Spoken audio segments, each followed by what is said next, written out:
everyone, this is David from Benchmark. In today's video I'm going to show you how you can change the font size in the MSCAD command console.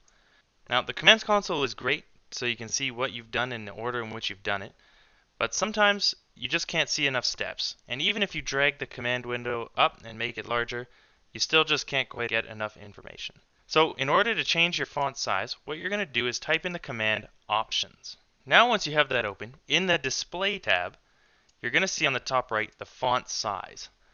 Now if I drop that all the way down to, let's say, font size 10 and hit OK, you're going to see I get to see way more commands in my command console window. This is going to help if I want to see the history of all the things I've done in my drawing in order. That's all for today's video. If you like this video, feel free to go ahead and like the video. You can subscribe to our channel if you like content like this, and you can hit the bell in the top right if you want to get notified every time we have a new video. As always, if you have any questions, feel free to give us a call at 1-888-286-3204 or visit us on the web at www.bench-mark.ca. Thanks for watching. Have a great day.